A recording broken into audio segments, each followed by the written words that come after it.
Welcome to Unpasteurized, Raw Perspectives from a Former Christian. Hi, I'm Jason. In my last video, I expressed some disdain and vitriol for the composite ideas represented by the ancient anthology of mostly anonymous accounts comprising the so-called Bible. In this video, I want to reverse direction a little bit and highlight some useful verses from the Christian Bible, specifically verses I think are useful for atheists, agnostics, skeptics, doubters, non-believers, and members of other religions.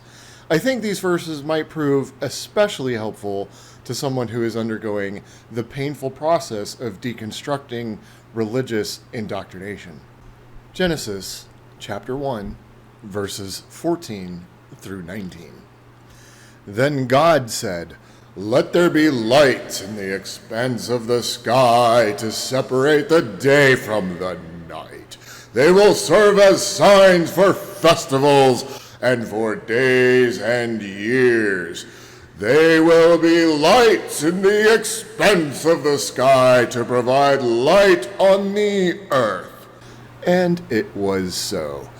God made the two great lights, the greater light to have dominion over the day, and the lesser light to have dominion over the night, as well as the stars. God placed them in the expanse of the sky to provide light on the earth, to dominate the day and the night, and to separate light from darkness. And God saw that it was good. Evening came, and then morning, the fourth day. There's so much about the Old Testament that's problematic and confusing. So much so, in fact, that you don't have to read very far to be confused and find problems. This self-contradictory early passage is a useful reminder that most of what the Bible says is nonsense. The self-contradiction is evident in a plain reading of the text. Somehow, without darkness or light even existing, 4 days have passed. Furthermore, the passage is clearly describing the sun and moon. Ancient cultures who were uninformed and ignorant about the cosmos assumed the moon was a light, but we know, and any real God would absolutely know, that the moon does not emit light, it only reflects the sun's light. What's wrong with being the moon? It doesn't have its own light. Whatever God can be claimed to have created our solar system did not create two great lights, but only one great light, and one of many, many lifeless hunks of rock and dust strewn throughout our solar system, albeit one just close enough to appear significant. The usual excuse is that none of this should be taken as literal cosmology or actual science. It's just poetry, let's say, and shouldn't be taken literally in any fashion. Personally, I love that answer. I think if we all agreed that this passage can be taken as poetic rather than literal, the world would be a better place overall. Unfortunately, there is no such universal agreement. Our anonymous author, whomever he was, did not bother identifying his work according to modern genre definitions, probably because none of them had been invented yet. As a result, there are people who are taking these passages quite literally, contradictions aside, and spending government money to teach our children this nonsense. But the Christians I grew up with and studied with were, for the most part, not young earth creationists. Almost everyone else would concede that passages like Genesis chapter 1 need not be taken literally at all. I just wish they would apply that same logic consistently across the entire Bible. If any part of Genesis chapter 1 is poetry and not history, then the same can reasonably be said for every other passage and verse. Look at it this way. If The Hobbit is fictional, then Return of the King is obviously also fictional. Nobody reads The Hobbit as fiction and then decides halfway through Fellowship of the Ring that this Aragorn fellow is just so helpful and wise that he must have been a real person. Do they? If Genesis chapter 1 is obviously not factual, why would I consider John 3:16 to be factual? Or any other verse of the Bible? It isn't science. It isn't history. It is not fact. Let's move on. Genesis chapter 11, verses 1 through 9. At one time, the whole earth had the same language and vocabulary. As people migrated from the east, they found a valley in the land of Shinar and settled there. They said to each other, "Come, let us make oven-fired bricks." They used brick for stone and asphalt for mortar.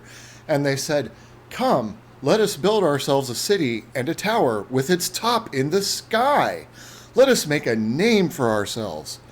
Otherwise, we will be scattered over the face of the whole earth." Then the Lord came down to look over the city and the tower that the men were building. The Lord said, "If they have begun to do this as one people, all having the same language, then nothing they plan to do will be impossible for them. Come, let us go down there and confuse their language, so that they will not understand one another's speech." So from there, the Lord scattered them over the face of the whole earth, and they stopped building the city.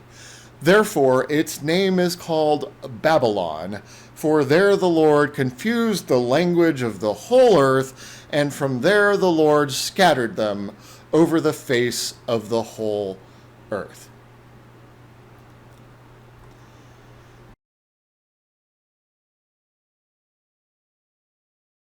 The only way this passage makes any sense is if you know nothing, and I mean absolutely nothing, about language and linguistics. Furthermore, the story is obviously nonsense in our modern era of skyscrapers, satellites, and space stations. Thousands of years ago, Yahweh felt he needed to prevent the construction of just one tall building. And today, there are literal skyscrapers in dozens of cultures all around the globe. That's before we even get to structures like the International Space Station. What, didn't Yahweh have a plan B from preventing humans from ever working together again on big projects?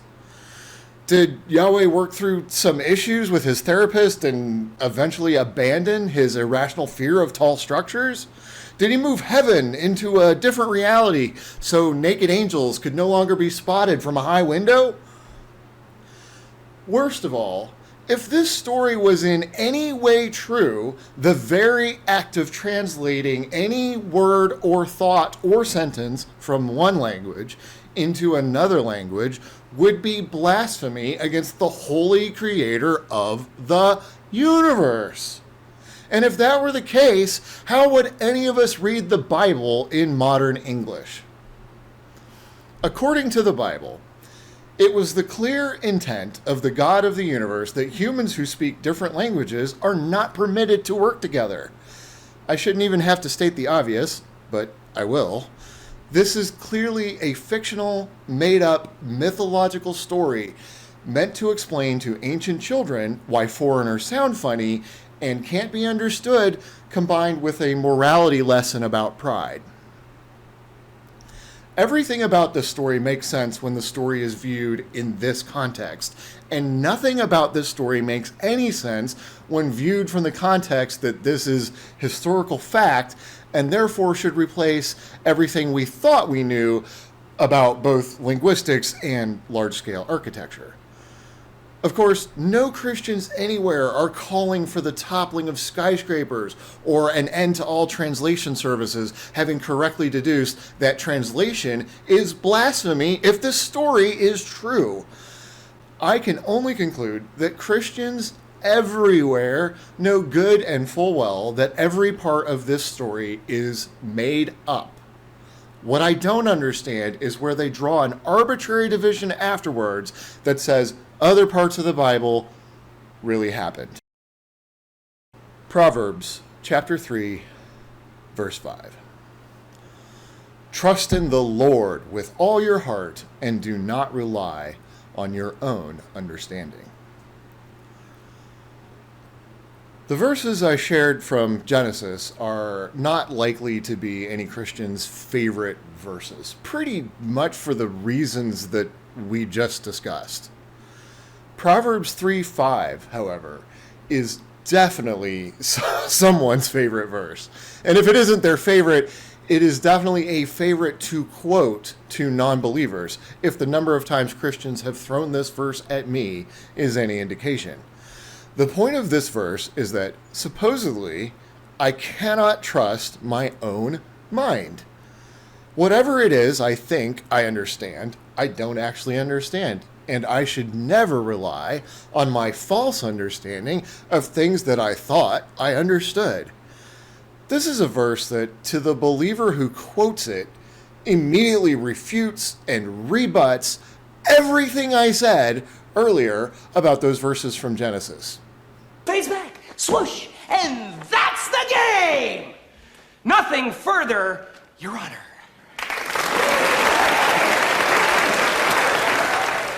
Whatever it is I think I understand about the sun and the moon, about the relationship between light, darkness, and days passing, about astronomy, cosmology, or language, I should not rely on my understanding. This presents a curious contradiction in the study of theology.